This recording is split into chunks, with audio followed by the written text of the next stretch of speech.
예, 오늘은 마가복음 9장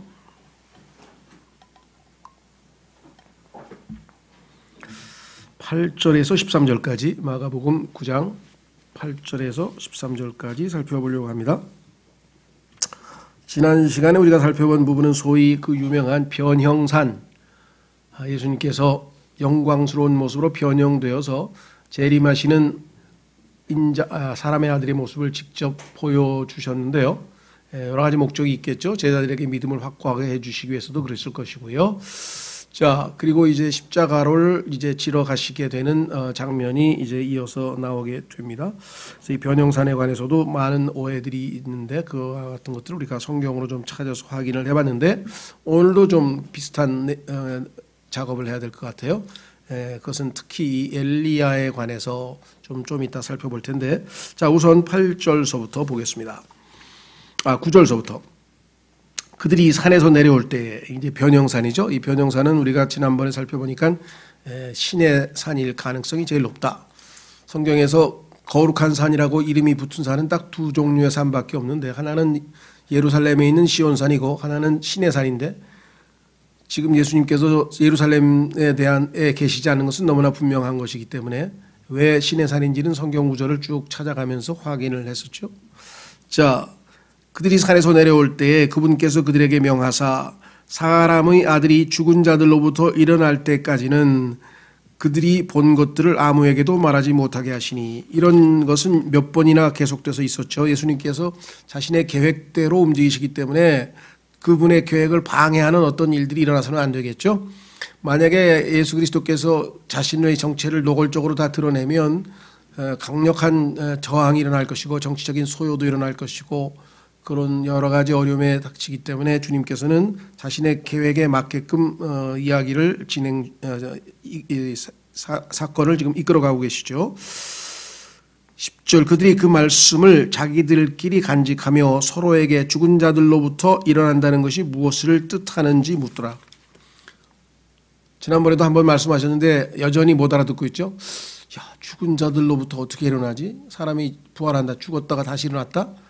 죽은 자들로부터 일어난다는 게 무엇일까? 이렇게 지금 고민을 하고 있는데, 왜 그러냐? 이스라엘 사람들은 죽은 사람들의 부활, 죽은 사람들이 언젠가 한 번은 부활해서 심판받는다는 것을 다 믿고 있었습니다. 그러니까 죽은 사람들이 부활에 대해서 죽은 사람들의 부활에 대해서는 다 알고 있었는데, 예수님이 하신 말씀은 죽은 자들의 부활이 아니고, 영어로 하면 전치사가 of가 아니고 죽은 자들로부터, 그 죽은 사람들은, 다른 사람들은 다 그대로 땅에 죽은 채로 있는데 그 중에 일부만이 죽은 자들 가운데에서부터 일어난다, 이렇게 얘기를 하시니까 이게 무슨 소리냐 하고 지금 못 알아듣죠. 자, 그래서 예수님과 엇박자가 일어나는데요. 대화의 대표적인 케이스가 다름 아닌 그 유명한 나사로의 누이들과의 대화죠. 한번 확인해 보겠습니다. 요한복음으로 가면 예수님과 나사로의 누이들과의 대화가 엇박자가 일어나는데, 그것은 왜 그런가? 부활에 대해서 예수님께서 말씀하신 것은 죽은 자들로부터의 부활을 얘기를 하고 계신데, 이들은 나중에 마지막에 소위 말하면 백보자, 크고 흰 왕좌 심판, 즉 일반적인 부활이라 그러죠.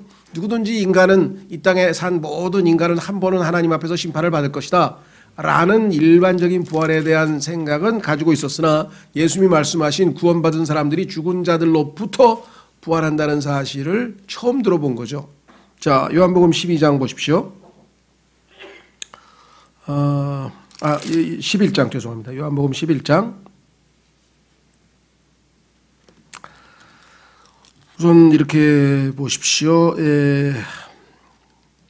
23절부터 우리가 스토리는 다 알고 계시니까, 예수님께서 그녀에게 이르시되 내 오라비가 다시 일어나리라 하시니라.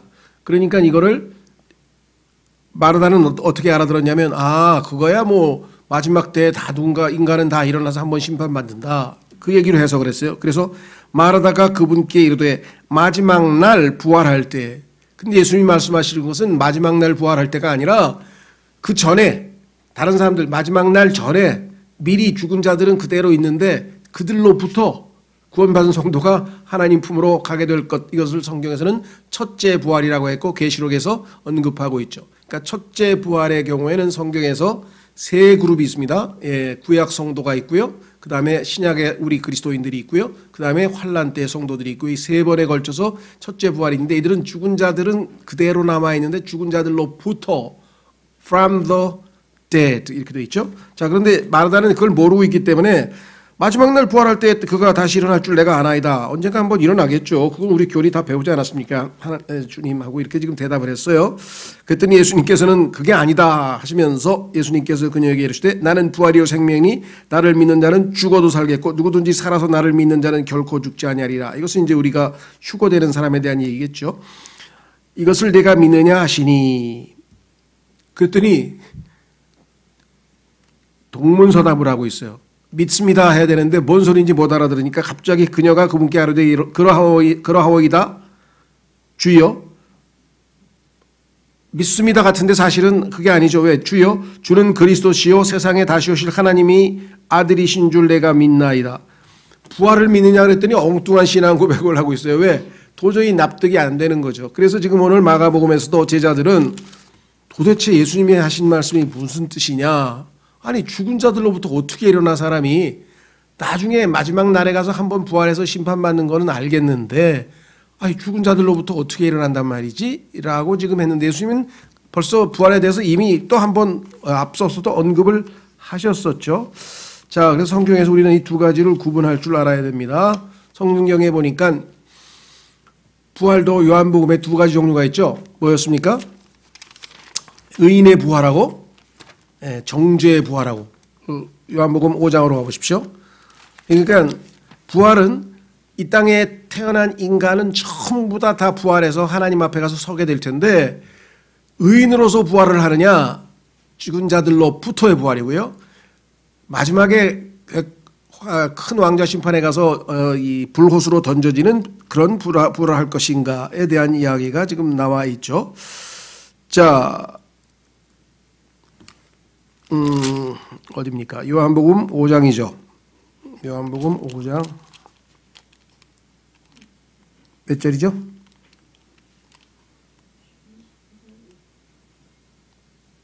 네, 29절. 요한복음 5장 29절에 이렇게 나와 있습니다. 선을 행한 자들은 생명의 부활로, 악을 행한 자들은 정죄의 부활로 나오리라. 그러니까 모든 인간은 다 부활하게 돼 있다는 일반적인 사실을 모르는 게 아니에요. 그런데 죽은 자들로부터의 부활이라는 것에 대해서는 지금 알지 못하고 있었습니다. 자, 사도행전에도 보면은 유대인들은 지금 마르다처럼 일반적인 부활에 대해서 다 알고 있다라고 했는데 예수님은 그게 아니고 죽은 자들로부터 일반적인 부활이 있기 전에 미리 먼저 부활할 사람들이 있다라고 하는 사실을 이야기를 했었죠. 그래서 정죄의 부활과 의인의 믿음의 부활은 두 종류가 있는 생명의 부활은 무려 2000년간의 기간이 소위 말하면 우리 갭이 있다. 갭. 우리가 갭 이론에 대해서 얘기해서 성경에 보면은 갭이 굉장히 많아요. 그렇죠? 우리가 예수님께서 죽은 자들로부터 부활하신 다음에 나중에 죽은 자들이 부활하게 되죠. 첫째 부활하죠. 그러면 거기에 갭이 2000년이고 그 다음에 우리 그리스도인들이 부활한 후에 천년 왕국이 끝나고 맨 마지막에 정죄의 부활이 있다면 그때부터 1000년의 기간이 있고 이렇게 중간중간에 성경에 보면 갭이 굉장히 자주 반복해서 나오는 것을 우리가 알 수 있죠. 따라서 갭에 대해서 이렇게 성경 기술 방법을 우리가 익숙해 있어야 된다라는 말씀을 좀 드립니다. 자, 그러니까 성경에 보니까 세 번에 걸쳐서 소위 말하면 이 죽은 자들로부터의 부활인데 첫 번째 부활의 대상자는 구약 성도의 부활입니다. 이 구약 성도의 부활은 어디에 나와 있었느냐 한번 확인해 보겠습니다. 에베소서 4장. 에베소서 4장에 가면은 구약에서 구원은 받았는데 구약 성도는 예수님께서 십자가에서 죽기 전까지는 어떻게 한다 그랬습니까? 지하에 있는 땅 밑에 있는 아브라함의 품이라고 하는 즉 지하에 있는 낙원에 대기하고 있었다 그랬죠. 그렇죠? 그래서 예수님께서 죽기만을 고대하고 있었지. 예수님께서 죽어서 그들의 혼이 정결하게 되어야 하나님 앞으로 가야 되니까. 그래서 지난 시간에 봤던 변형산에서 모세와 엘리야가 무슨 얘기를 주님과 함께 나누었는가가 기록되어 있죠. 예수님의 별세에 대해서 예수님께서 죽으셔야 우리가 지금 땅속에 거하고 있는 많은 구약 성도들이 셋째 하늘로 하나님이 계신 곳으로 올라가지 않겠습니까? 깨끗하게 정결케 되어 구속을 받아야 우리의 죄들이 제거되어야. 그래서 예수님께서 언제 그 하나님의 뜻을 성취하실 것입니까? 라는 대화를 나누었을 것이다. 에베소서 4장 8절. 에베소서 4장 8절. 그러므로 그분께서 이르시기를 그분께서 높은 곳으로 올라가실 때에 포로로 잡힌 자들을 포로로 이끄시고 사람들에게 선물을 주셨도다 하시느니라. 자, 여기서 보시면 포로로 데리고 올라가셨죠? 즉 마귀가 장악하고 있던 그 지하 세계에 그 사람들이 일종의 대기 상태로 기다리고 있었는데 그 구원받은 혼들을 예수님께서 다 데리고 올라가셨다. 마치 전쟁에서 승리한 장군처럼. 왜냐하면 마귀로부터 다 빼앗았으니까 빼앗은 것을 데리고 올라갔죠. 이것을 구약 성도의 부활이라고 그러는데 실제적으로 구약 성도의 부활에 대해서 그들이 예수님의 부활 후에 많은 무덤들이 열리고 부활했다고 마태복음 26장에 27장에 기록되어 있었었죠. 자, 두 번째, 이것을 성경에서는 뭐라고 하느냐? 첫 열매라고 했어요. 첫 열매. 성경에 보면은 좀 이상한 구절이 써 있어요. 한번 확인해 보겠습니다. 이것도 지금 우리 성경은 그 문제를 좀 잘 처리를 못했는데 고린도전서 15장으로 가면요. 고린도전서 15장 20절. 그러나 이제 그리스도께서 죽은 자들로부터, 분명하죠? 죽은 자들로부터 일어나사. 이 얘기를 하고 있는데 마르다는 죽은 자들의 부활에 대한 얘기를 했다고 그랬죠. 엇박자. 자, 그런데 잠든 자들의 첫 열매가 되셨도다.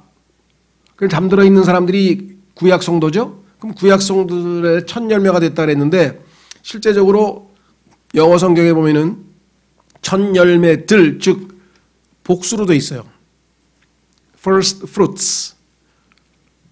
그래서 이것을 복수로 번역을 하면 좋겠는데 일반적으로 아니 그리스도가 어떻게 첫 열매들이 돼? 그리스도는 한 분인데.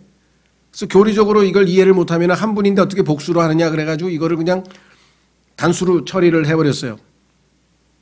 근데 사실은 예수님께서 아까 우리 읽었는데 뭐 혼자 간 게 아니고 예수님만 첫 열매로 간 게 아니라 부활하면서 같이 누굴 데리고 갔어요? 구약 성도들을 데리고 갔으니까 당연히 첫 열매들이 됐죠. 그래서 구약 성도들은 첫 열매들. 그 다음에 우리는 수확이라고 그러죠. 메인 하비스트라 그래가지고 추수. 그래서 이거는 신약 성도들의 휴고. 신약 성도들이 휴고 또는 부활을 얘기할 때 이것은 우리가 메인 하비스트라 해서 죽은 자들로부터, 죽은 자들은 그대로 있는데 죽은 자들로부터의 부활이고, 세 번째는 7년 야곱의 고난의 기간이 끝나는 그 마지막 무렵에 환난 성도들도 또 올라가죠. 그래서 이 세 부류가 성경에 보니까 이 세 부류가 다름 아닌 죽은 자들로부터의 부활의 대상, 이것을 그래서 첫째 부활이라 했고, 첫째 부활을 맛본 사람들은 복을 받았다 하고 성경에서 아주 우리에게 아주 복을 설명하죠. 한번 확인해 보겠습니다. 첫째 부활을 누리게 되는 사람들에 대해서 성경은 어떻게 복을 설명하느냐.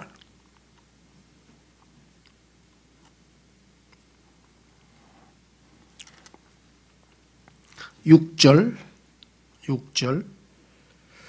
첫째 부활에 참여하는 자는 복이 있고 거룩하도다. 둘째 사망이 그들을 다스릴 권능을 갖지 못하고 도리어 그들이 하나님과 그리스도의 제사장이 되어 1000년 동안 그분과 함께 통치하리로다. 그러니까 첫째 부활에 해당하는 것은 구약성도, 신약성도, 환란성도. 그래서 첫 열매들, 그 다음에 추수, 그 다음에 우리가 이 gleanings, 이게 뭐라 그러죠? 이삭줍기에 해당하는 마지막 세 번에 걸친 추수가 있었죠. 자, 그래서 우리는 주님께서 이 말씀을 하셔도 제자들이 못 알아들은 것은 당연한 거예요. 왜? 예수님께서 나중에 풀어줘야 이해를 하죠. 확인해 보겠습니다. 누가복음 24장.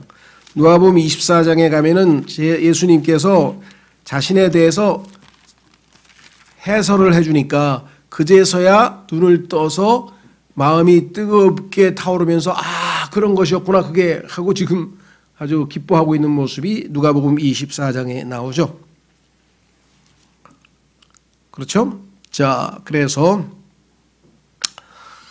27절 누가복음 24장 27절에 모세가 모든 대언자들의 글에서 시작하여 모든 성경 기록들에서 자기에 관한 것들을 그들에게 풀어 설명해 주니라. 구약 성경에 전부 다 내 얘기를 하고 있는데 나의 고난과 영광, 특히 예수님의 초림과 재림에 대해서 말씀을 하셨겠죠. 자, 그래서 결국은 그들이 뜨거운 마음이 되었다. 32절 그들이 서로 이르되 그분께서 길에서 우리와 말씀하시고 우리에게 성경 기록들을 열어주실 때에 우리 속에서 마음이 뜨겁지 아니하더냐. 성경 말씀이 여러분들이 그런 뜻이었구나 하고 깨닫는 순간에 뭐예요? 마음이 뜨거워지는 것은 하나님이 주시는 당연한 현상이고 축복이다 이 말이에요. 무슨 외형적인 무슨 은사 집회 같은 데 가서 시끌벅적하게 그런 게 아니라 진정한 의미에서의 마음이 뜨거워지는 것은 바로 하나님의 말씀을 깨닫는 순간에 우리의 마음이 기쁨으로 타오르는 것을 말씀하고 있는 것이겠죠. 그렇죠? 자, 그래서 우리는 이제 다시 마가복음으로 돌아옵니다. 마가복음 9장 9절 10절을 봤습니다. 우리가 지금 그러니까 죽은 자들로부터 일어난다는 것이 무슨 뜻인가 하고 제자들이 궁금해하고 몰랐는데 나중에 예수 그리스도께서 부활 승천하시고 난 다음에 그들에게 그것을 설명해 주시고 나서야 비로소 알게 됐다. 우리야 뭐 지금 성경책을 가지고 있기 때문에 배워서 참 말씀이 이렇구나 이거 깨닫죠. 자, 11절부터 13절까지 이것도 모르겠어요. 여러분 여기 계신 분들도 한번 논쟁을 아마 해보셨을 가능성이 제일 높을 것 같은데 한번 보십시오. 11절 그들이 그분께 여쭈어 이르되 어찌하여 서기관들은 반드시 엘리야가 먼저 와야 한다고 말하나이까 하매.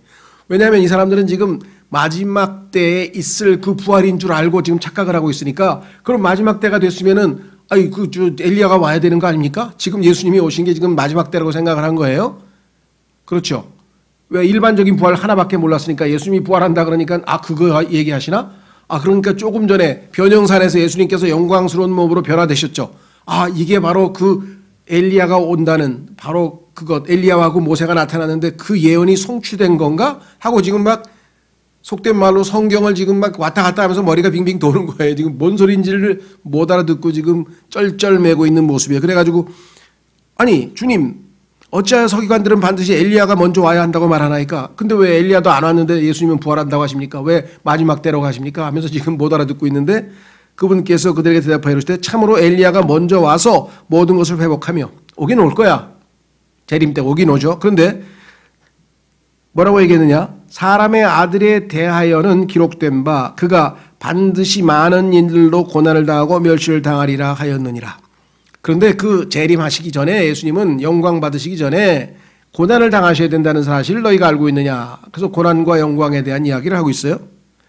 그러면서 뭐라고 말씀하시는가 13절 그러나 내가 너희에게 이르노니 참으로 엘리야가 이미 왔으되 예수님도 지금 모순된 얘기를 하고 있죠. 엘리야가 올 거다고 얘기를 했는데 이미 왔다고 또 얘기를 했어요. 그러니까 많은 사람들이 더 헷갈리는 거예요. 엘리야가 온 거야 안 온 거야 올 거야 막 왔다 갔다 하고 있어요 지금.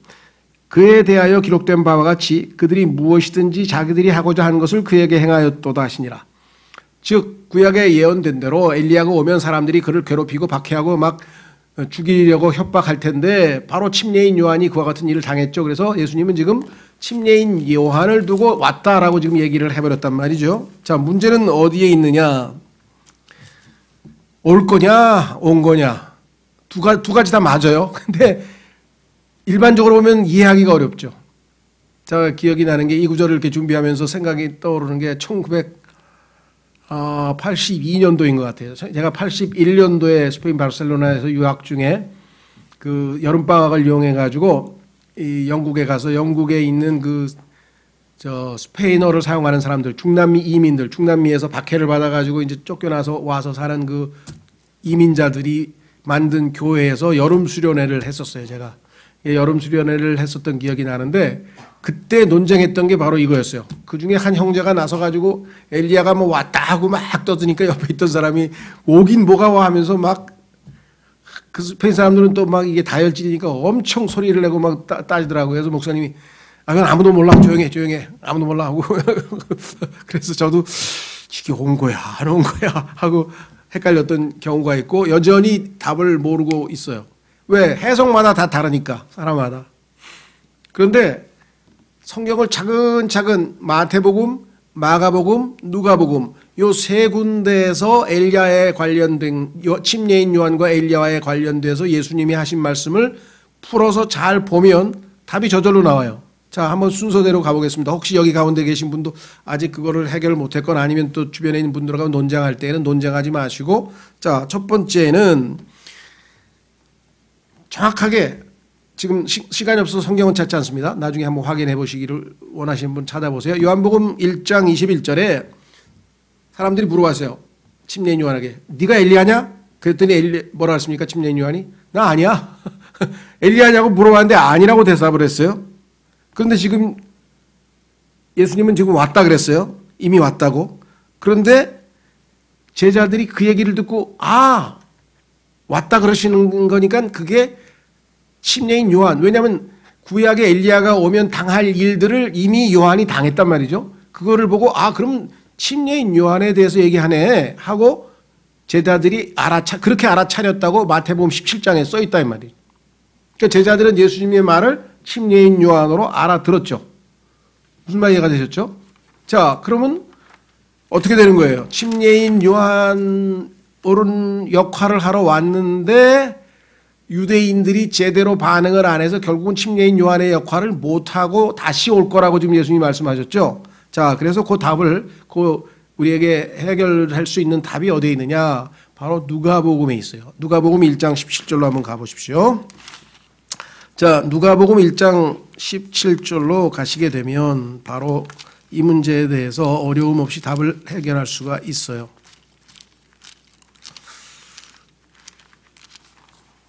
예수님이 말씀하시는 것은 바로 이 이야기를 한 거죠. 누가복음 1장 17절.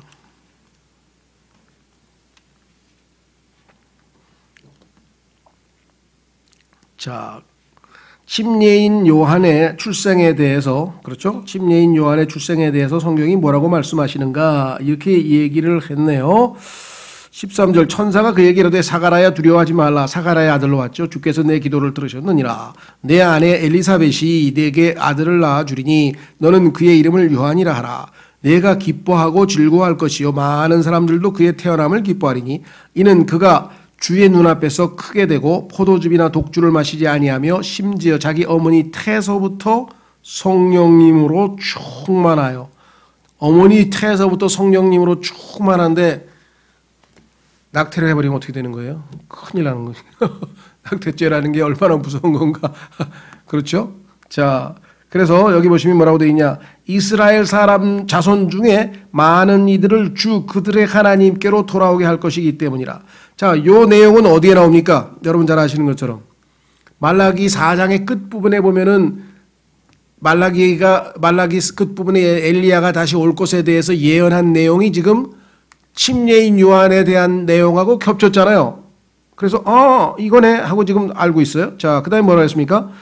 17절 그가 또 엘리야의 영과 권능으로 그러니까 엘리야의 영과 권능으로 와서 엘리야의 역할을 했는데 문제는 어떻게 됐어요? 이스라엘이 메시아를 거부하자 결국은 예수님이 세우시는 왕국은 메시아의 왕국은 2000년이 연기가 돼서 다시 엘리야가 와서 그 역할을 하게 될 것임을 예수님은 알고 계셨기 때문에 올 거라고 미래로 얘기하고 그 다음에 이미 왔다라고도 말씀하신 거죠. 예수님이 두 가지에 대해서 다 언급을 하셨는데 그냥 얼핏 듣기에는 이게 모순이잖아요. 또 요한 자체가 나 엘리야 아니라고 했잖아요. 이래서 지금 혼동이 가중됐습니다. 그러나 구약 성경까지 우리가 전체적으로 살펴보면 어렵지 않게 해석을 얻을 수가 있다라고 했습니다. 그래서 뭐라고 얘기했느냐? 여기 써 있네요. 그가 또 엘리야의 영과 권능으로 그분보다 앞서가서 아버지들의 마음을 자녀들에게로 돌아오게 하고 불순종하는 자를 의인의 지혜로 돌아오게 하면 주를 위하여 예비된 한 백성을 준비하리라 하니라. 자, 왼쪽으로 좀 넘기셔서요. 말라기 끝 구약 성경 맨 마지막에 말라기 4장을 보세요. 뭐라고 써 있나? 말라기 우선 3장 1절부터 보시면,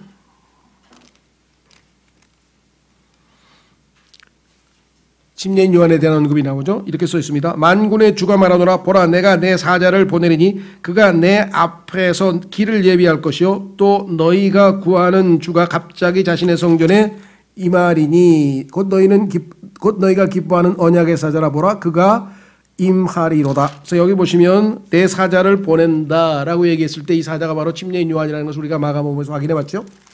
자, 그다음에 4장 5절 말라기 4장 5절 보라 크고 두려운 주의 날이 이르기 전에 주의 날은 성경에서 항상 예수 그리스도의 재림인데 내가 대언자 엘리야를 너희에게 보내리니 그가 아버지들의 마음을 자녀들에게로 돌아오게 하며 자녀들의 마음을 그들의 아버지들에게로 돌아오게 하여 내가 와서 저주로 그 땅을 치지 아니하게 하리라.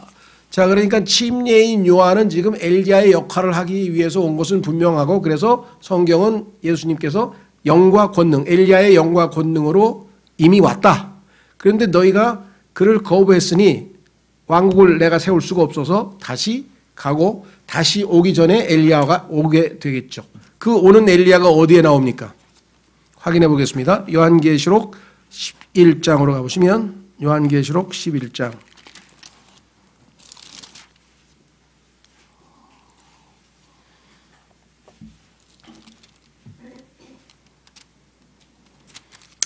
요한계시록 11장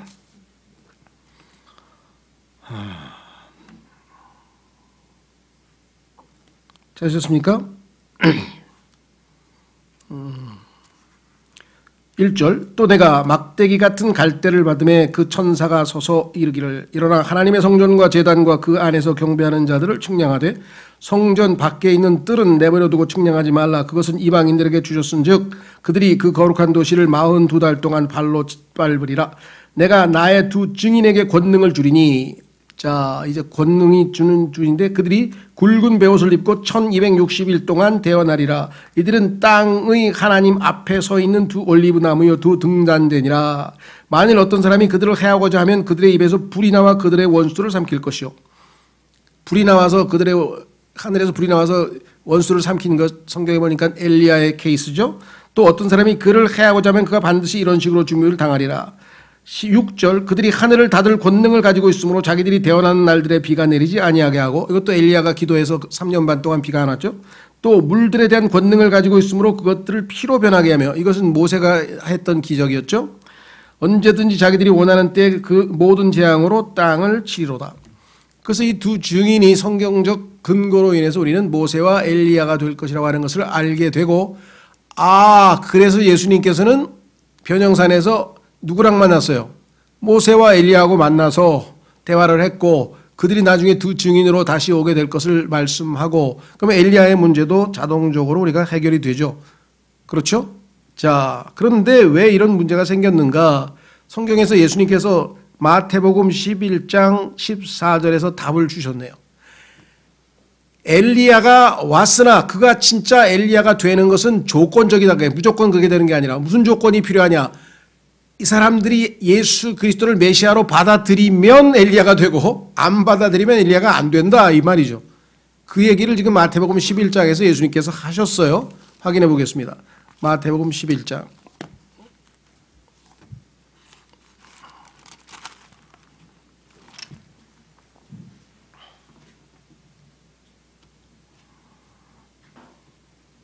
마태복음 11장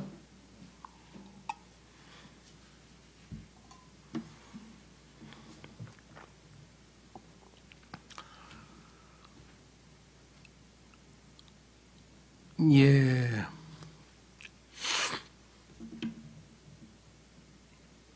12절서부터 보시면 침례자 요한의 시대로부터 지금까지 하늘의 왕국은 폭력을 당하며 폭력배들이 강제로 그것을 빼앗느니라. 이것도 지금 아주 성경이 이상하게 번역이 되어 있고 마치 지금 천국은 침노하는 자의 것이니라 이상하게 돼가지고 우리가 막 열정을 가지고 열심히 노력해가지고 그냥 천국을 쟁취해야 될 것처럼 얘기하는데 전혀 그 얘기가 아닙니다, 지금. 왜냐? 마태복음에 나와 있는 이 천국은 천년 왕국으로 예수님께서 유대인의 왕으로 오셔서 세울 왕국이지 우리가 구원받고 성령으로 말미암아 의와 화평과 희락을 누리는 보이지 않는 영적인 하나님의 왕국이 아니라 이 말이죠. 이거는 하늘의 왕국이고 지상에 세워지는 물리적인 왕국이기 때문에, 그런데 그 왕이 왔는데도 지금 왕을 인정하지 않고 지금 다 막 예수님을 박해하고 막 괴롭히고 해서 지금 강제로 지금 침범당했잖아요. 그 얘기를 지금 하고 있는 얘기죠. 그래서 뭐라 그랬어요? 모든 대언자와 율법은 요한까지 대언하였나니 만일 너희가 그것을 받아들이려 할진대. 지금 예수님이 메시아로 와서 천국을 세우시려고 하는데 그분이 왕이라는 사실을 받아들여서 이 모든 것들을 수긍하면 어떻게 돼요? 와야 할 엘리야가 곧 이 사람이니라. 그러니까 조건부예요. 요한이 엘리야가 되는 것은 조건이 붙어 있었는데 그 조건이 충족이 안 됐어요.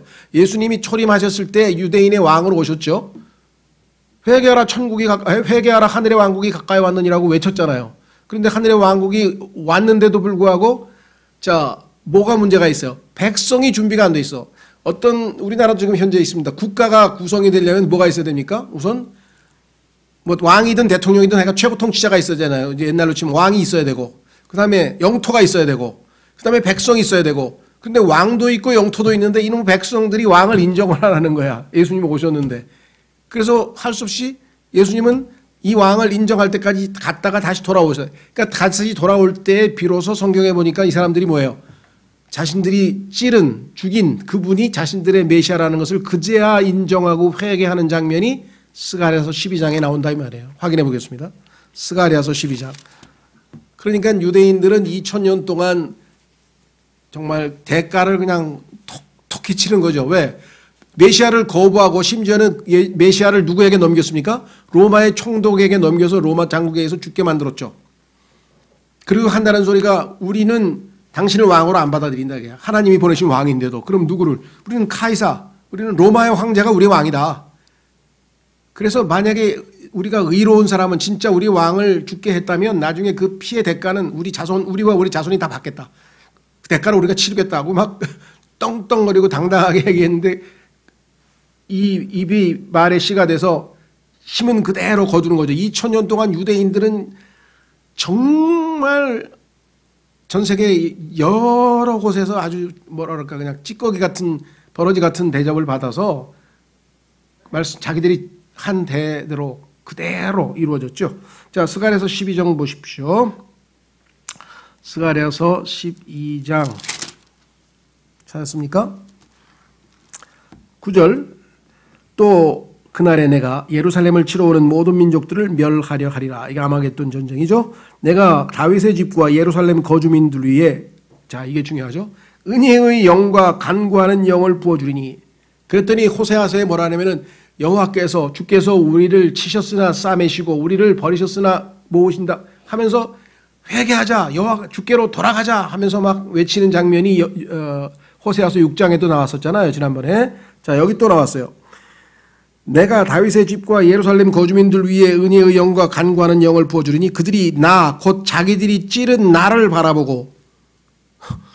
누굴 찔렀습니까? 예수님을 찔렀죠. 그 예수님 뭐야? 나를 바라보고 뭐라 그랬어요? 사람이 자기 외아들을 위하여 애곡하듯 그를 위하여 애곡하며 사람이 자기의 처음 난 자를 위하여 쓰라리게 슬퍼하듯 그를 위하여 쓰라리게 슬퍼하리로다. 그날에 마치 무깃돈 골짜기, 이게 아마겟돈이죠. 무깃돈 골짜기에 하다드림몬에서의 애곡과 같은 큰 애곡이 예루살렘에 있으리라. 그들이 애통하되, 이제 회개하는데 어떻게 하느냐?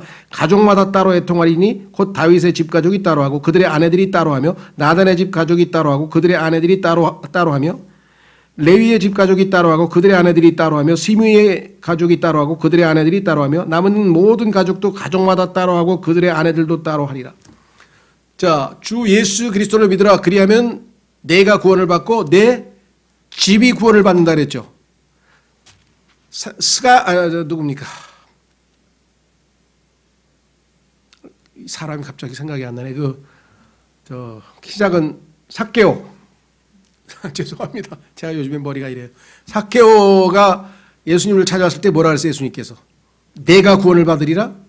아니에요. 오늘 이 집에 구원이 이르렀다.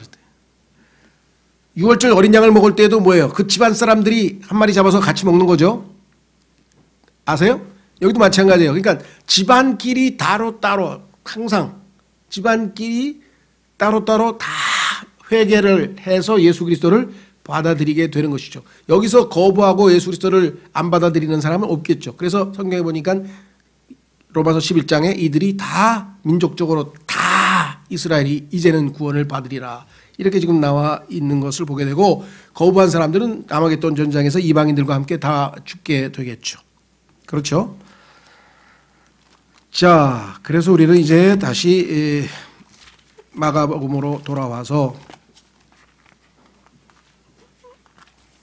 주님의 그 놀라우신 계획들이 이 구절들 속에 다 숨겨져 있었구나라는 사실을 우리가 확인을 하게 됩니다. 자, 마지막 12절.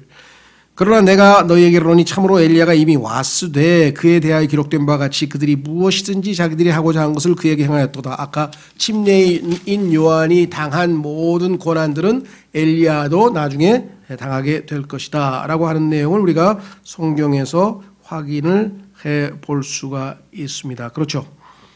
자, 그래서 우리는 마지막 구절로 베드로전서 1장 11절, 베드로전서 1장 11절을 한번 확인해 보겠습니다.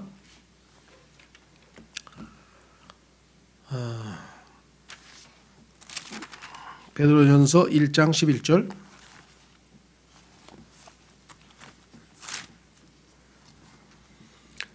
구약의 모든 대언자들, 그 사람들 안에 그리스도의 영이 들어가서 그들의 입을 통해서 두 가지를 예언했다 이렇게 써 있는데요. 자, 9절부터 베드로전서 1장 9절부터 이는 너희가 너희 믿음의 결말 곧 너희 혼의 구원을 받았기 때문이라. 우리가 예수 그리스도의 피로 구속받은 그 혼의 구원에 대해서 구약의 대언자들이 얼마나 관심이 많았는지 여기 써 있네요. 이 혼의 구원에 관하여는 10절 너희에게 임할 은혜에 대하여 대언한 대언자들이 부지런히 조사하고 탐구하되 무슨 얘기를 하시는지 알아보려고 애를 썼는데 자기들 안에 계신 그리스도의 영께서 그리스도의 고난과 그래야 십자가의 구속이 이루어지겠죠. 두 번째 초림이죠. 그 다음에 그 뒤에 있을 영광을 재림을 미리 증언해 주실 때 몇백 년 전서부터 예언했잖아요. 미리 증언해 주실 때 그 영께서 무엇을 혹은 어느 때를 표적으로 보여주셨는지 탐구하였느니라. 열심히 천사들이 확인해 연구도 해봤는데 12절 그들이 자기들을 위해 그것들을 수행하지 아니하고, 사실은 누구를 위해서 수행한 것이에요? 우리들을 위해서 수행한 것이지 자기들을 위한 게 아니었지. 그 사역이 우리를 위해 수행하였음이 그들에게 계시되었는데 그것들은 곧 복음을 선포한 자들이 하늘에서 보내신 성령님과 더불어 이제 너희에게 전한 것이요 천사들도 살펴보기를 갈망하는 것이니라. 이와 같이 위대한 복음 아니냐 이렇게 지금 이야기를 하고 있음을 우리가 확인하게 됩니다. 그렇죠? 자, 그러면 마지막으로 이제 이런 질문이 나오게 돼요. 만약에 유대인들이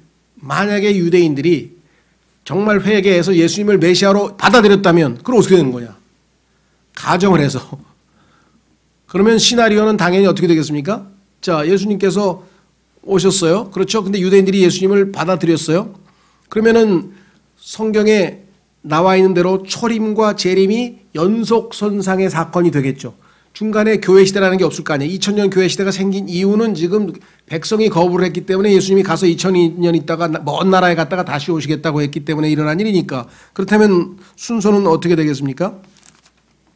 자, 로마는 그렇죠. 하나님에 의해서 이방인들에 의해서 예수님께서 십자가에 달리셔서 로마의 총독에 의해서 죽기는 죽을 텐데 유대인들이 예수님을 왕으로 받아들였으니까 예수님을 거부 안 했으니까 예수님들이 예수님의 십자가의 죽음에 공모하지는 않았겠죠. 거기에 가담을 안 했을 거예요. 유대인들이 지금 죽여라고 십자가에 처형하소서 하고 지금 로마 총독에게 동의를 하면서 내줬잖아요. 그런데 그런 짓을 안 했겠죠.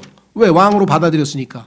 자, 두 번째, 사도행전에서 그렇죠. 예수님께서 먼저 그 당시에 약 7년간 사도행전 7장의 마지막 그 누굽니까?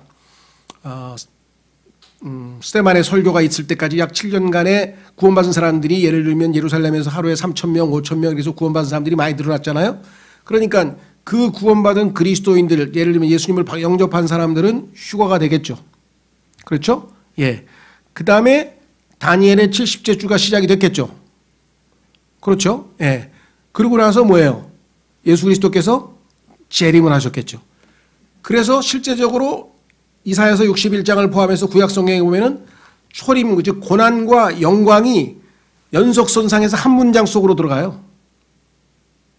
다만 유대인들이 예수님을 거부했기 때문에 요한은 엘리야가 될 수가 없었고 2000년이 연기가 됐고 해서 지금 교회 시대가 가로 안에 들어가 있는 거잖아요. 그렇죠? 예. 그래서 구약에서도 유대인들은 교회 시대에 대해서 아는 게 아무것도 없었어요.